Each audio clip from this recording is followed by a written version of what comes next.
देवमाणूसमधला अध्याय पुढील भागामध्ये. काय केले सुधाकर केसचा पिछा काही सोडत नसतो. आता लालीला त्याच्याकडून हे तर कळतं की साकेत जिवंत आहे आणि जामकरच्या घरी कुणीतरी पांडुरंग नावाचा पेशंट आहे. आता लाली बरोबर डोकं चालवते.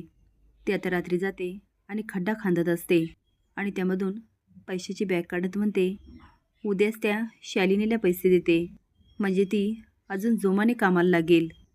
बॅगमधून पैसे काढत म्हणते त्या माधुरीचे आणि आर्याचे पैसे असे कामाला येतील असं कधी वाटलं नव्हतं. आता बघूया हे शालिनीला भुलतात की काय, कारण आता गोपाळ पुन्हा बाईवर भुलतो की काय हे बघण्यासाठी लालीने शालिनीला कामाला लावलेलं असतं. त्यासाठी ती शालिनीला 5 लाख रुपये देणार असते. पण जेव्हा शालिनी विचारते खरंच तुमचा नवरा भुलला तर, तेव्हा लाली म्हणते मी त्याला मारून टाकील. आता तर देवीसिंगच्या जीवावरही आलेलं असतं. इकडे मात्र देवीसिंग साकेतला मारण्याचा प्लॅन करत असतो. आता साकेतपर्यंत कसं पोहोचता येईल हे ते बघत असतो आणि त्यालाही एकच मोहरा आठवतो, ती म्हणजे शालिनी.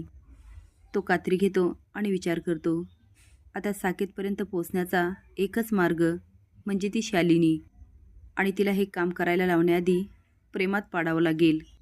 मी किती काळजी घेतो, तिच्याशी लग्न करणार, तिला पैसे देतो, हे सगळं तिला पटवून द्यावं लागणार. इकडे त्या लाली पुन्हा पैशाची बॅग पुरते आणि जायला लागते.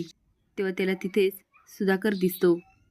आता मात्र लाली पटकन लपते आणि म्हणते सुधाकर भाऊजी, इकडं तर मी यांच्या हॉस्पिटलचे कपडे जाळले होते. सुधाकर इकडे तिकडे बघत असतो आणि तेवढ्यात त्याला काहीतरी जाळल्यासारखं दिसतं. तो खाली ओकून एक कपडा उचलतो आणि म्हणतो हा तर मास्क आहे. मास्क उचलल्याबरोबर लालीच्या काळजाचा ठोका चुकतो. सुधाकर म्हणतो म्हणजे जामकर साहेब बरोबर बोलत होते, तर जो कोणी आहे तो गावातलाच आहे.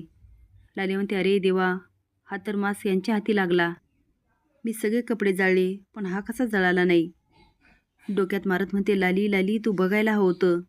आता सुधाकर भाऊजींना कळालं ज्याने कुणी खून केला तो ह्याच गावातला आहे, म्हणजे ते आता इथे शोधणार. म्हणजे त्या साकेतचं खून करणं अजूनच अवघड होऊन बसलं आहे. आता थोडे दिवस शांतच बसावं लागणार आणि यांना पण सांगावं लागणार, नाहीतर साकेत मेला की हे अडकणार. तुम्हाला काय वाटतं, ही लाली देवीसिंगचीच हालत वाईट करणार का? असेच नवीन अपडेट जाण्यासाठी लाईक आणि सबस्क्राईब करा. धन्यवाद.